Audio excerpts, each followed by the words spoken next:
Kevin J. Kessler. I write fantasy action adventure with a hint of romance, and my book series is called Rosinanti.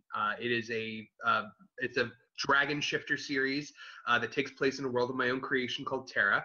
The first book is just, Rosinanti. Then there was a follow-up novella called Rosinanti, The Decimation of Cassid, and that also bridges the gap between that and my new release coming out May 16th, which is Rosinanti, Wrath of the Faithful, which is book 2 of the series. It's going to be a 6-book series.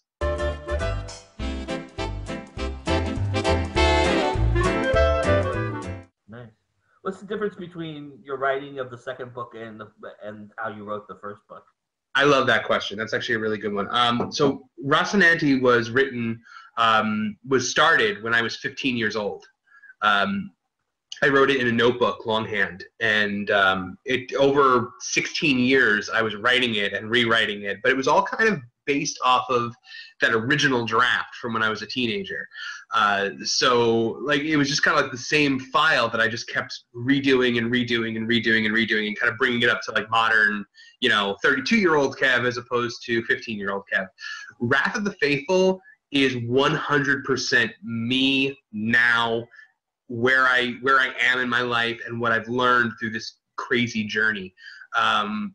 So it is 100% raw me, and it's also it's a lot longer. How often does your character argue with you about their fate changing, and how often do they pull you in a direction you don't want to be pulled in? All the time. All the time. Like, so they'll do something and I'll just kind of be like, I can't believe you did it. That was such a jerk move. Or like, I know it's so weird to hear people say that, because it sounds like, at the best it sounds pretentious, at the worst it sounds crazy. But it's they really do take on a life of their own.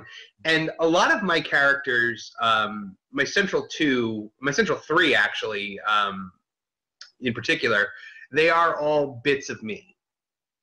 My main characters are twins.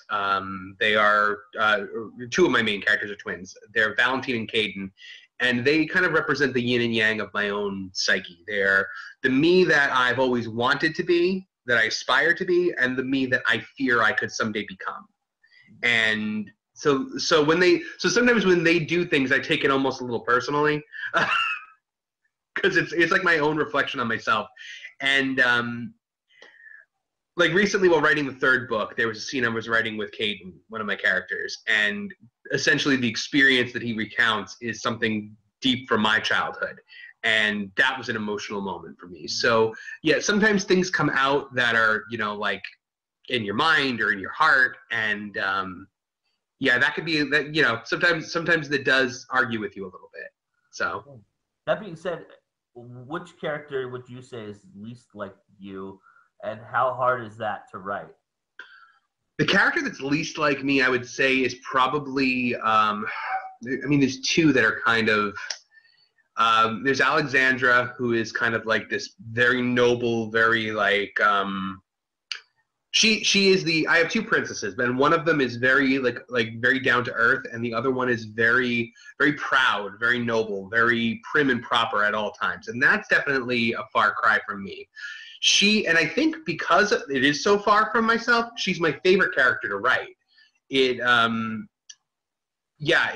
makes it makes it a little difficult at times, but it's more fun that way, I think. And the other one is the character that most of my readers actually have really enjoyed. That's the character of Mohr. And she's like a scrappy, snarky, like, almost like a tomboy kind of character. And she's got a temper that flares out of control a lot. She's very like, if she thinks it, she says it. And so sometimes she's actually interesting, because she'll come out with things and she'll say things and I'll laugh or something like that. Like it'll be things that like I hadn't thought of that will just kind of come out of her. But yeah, those are probably the 2 that are least like me. And I would say, I could be snarky and snippy, but like Mohr is more like a gruff and tough kind of way that like I could never be.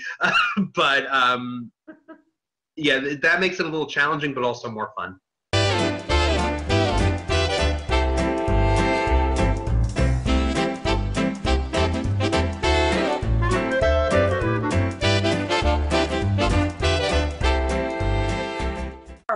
story when this book begins? When when Wrath of the Faithful begins, we're following our heroes after their first big climactic adventure. It pretty much takes place probably about 2 weeks after the events of Rosinanti. So we're very fresh in with what our heroes have experienced, and our heroes have just very barely escaped with their lives from the first major battle with the primary antagonist of the series. And it's kind of like, okay, there's hope, but we kind of got thrashed, but we are coming back together and trying to regroup and take the next step to stop this overarching threat, before it grows out of control. How much of the future books do you already have planned out? I know essentially what's going to happen in all 6. However, I kind of take and this is the most fun part of the process for me, is that I know where we start, and I know where we have to end up, and I know a few things that are going to happen in between. For the most part, I don't know where it's going or how we get there. I just write. And I tell my readers all the time that I write it the way you read it. Things sometimes just happen as I write it, and I, as a fan of the series myself, I geek out for it. I'm like, oh, I can't believe that just happened, or like, whoa, like that's in Decimation of Cassid, something major happens to one of the characters at the end of the book, and it was never intended to happen. It's one of my favorite things about the process is that as you go, things just occur. Ideas spark into your mind based on where you're going. And it's kind of like an improv, I have a background in performance art, so improv was always a big thing with me, and I always say I write improv style. Nice. What are you still trying to figure out or discover in your world building process? In my world building process, it's more about, I think, kind of how the characters relate to one another. It's about okay, this happened, and now we have to figure out all the different emotions that kind of go along with that. And I think to do that, you need to put yourself in the shoes of your characters. You need to, Quentin Tarantino always says you have to be the character, you have to think the character, you have to know the character. And I think that's kind of where I'm at with the world building. As far as that goes, it's I have the world pretty much set, but I just need to figure out how these people interact together, how they react to things that people say, and that all kind of comes from that improv. It's kind of like someone will say something, and then one of the characters will react in a certain way, and sometimes I have to scratch my head, being like, "Oh, is that realistic?" Or where am I going with this? Or how are is that reaction plausible? That's kind of the thing that changes.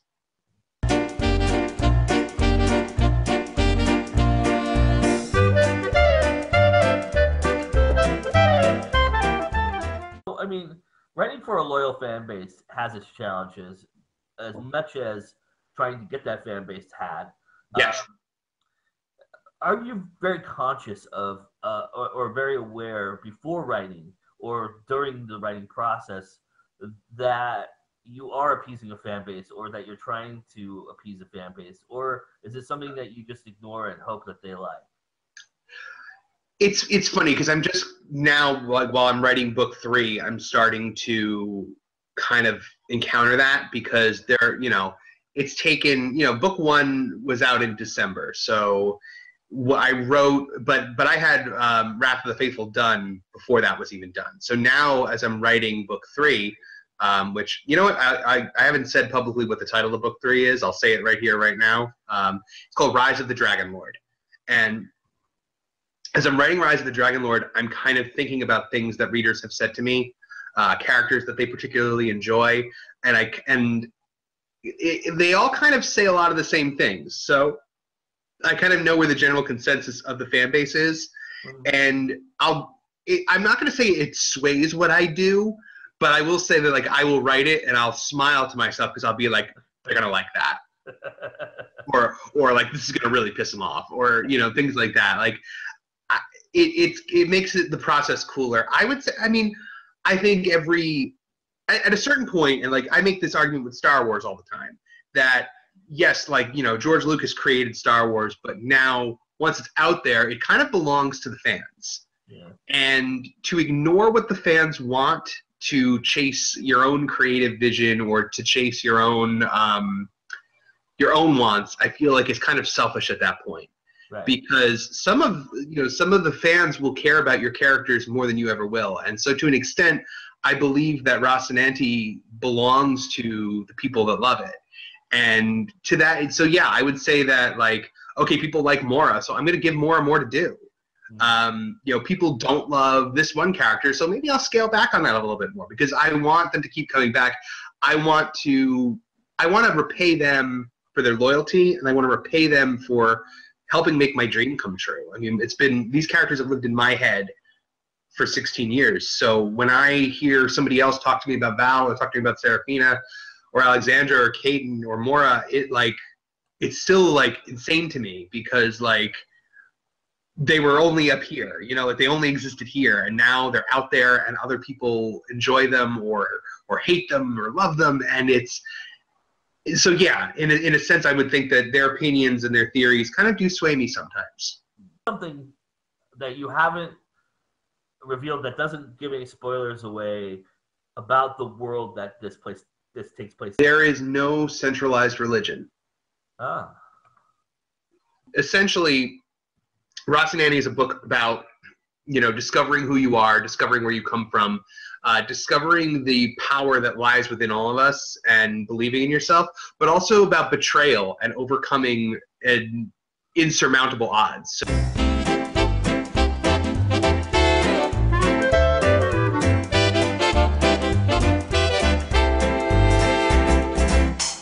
Facebook at facebook.com/Kevin J. Kessler author. You can like the page there. I've got a group, which, I would love it if people will come into my group. It's much easier to talk and whatnot. They can find me there at facebook.com/groups/Rosinanti, Rosinanti. And honestly, if you want to send me a request to my personal Facebook, that's awesome too. Just, send me a message first so that I know you're not a porn bot. That is facebook.com/author Kevin J. Kessler. And I'm also on Twitter at Kevin J. Kessler and Instagram at White Dragon PN, which stands for White Dragon Podcast Network, which is my other labor of love. Very nice. Well, thank you so much, sir, for doing this. I really appreciate it. Thank you. It's been a great conversation, and we'll talk again real soon. Yeah, I would love to. Thank you so much. How do you approach your pacing or unveiling? How do you basically approach the controlling of the information that you're letting out per book, and how do you go about revealing something within a book? Do you hold back a lot, or is it you have a certain way that you're going to do each book that you're going to release this amount of information as you go along, or is there information that the audience will never see? How do you approach that? Well, you know what? I had at New York Comic Con years ago, I had attended an authoring panel, and one of the authors up there was, I didn't even realize he was going to be there, is Drew Karpyshyn, who's one of my all-time favorites. He wrote the Star Wars Darth Bane trilogy. He wrote Mass Effect. I just recently finished his Children of Fire series. I finished that like a week ago, and it's wonderful.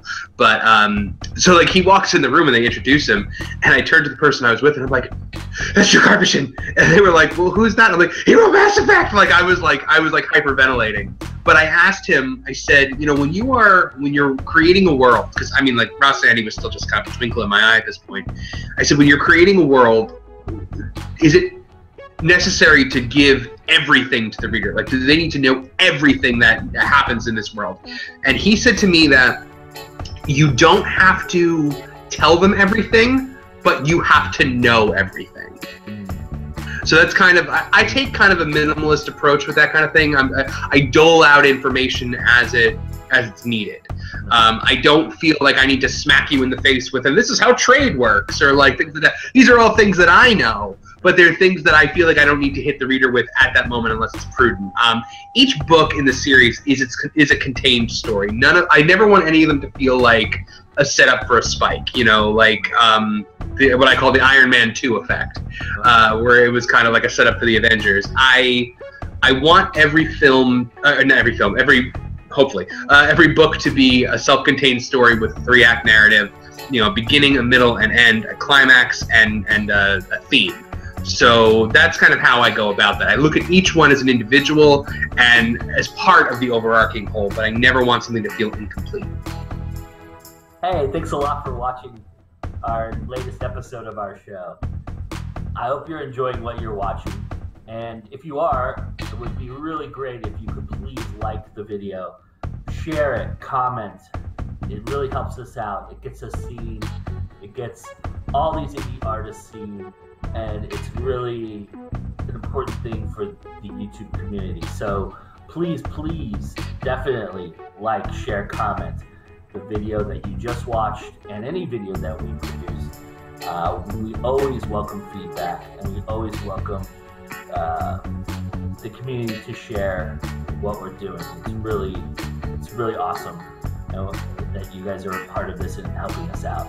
Also, please, if you see something you like or you think that's interesting, or you listen to an interview and you want to learn more about that person, go to our website. Our website link is going to be right here on this video. So check it out and go and patronize these great indie artists. Go buy their stuff. We have all the links to everything you could buy from them on our website. You can also go to their website and sign up for their newsletters, sign up for their blogs, and help get the word out about all of them. All right, everybody. Thank you so much.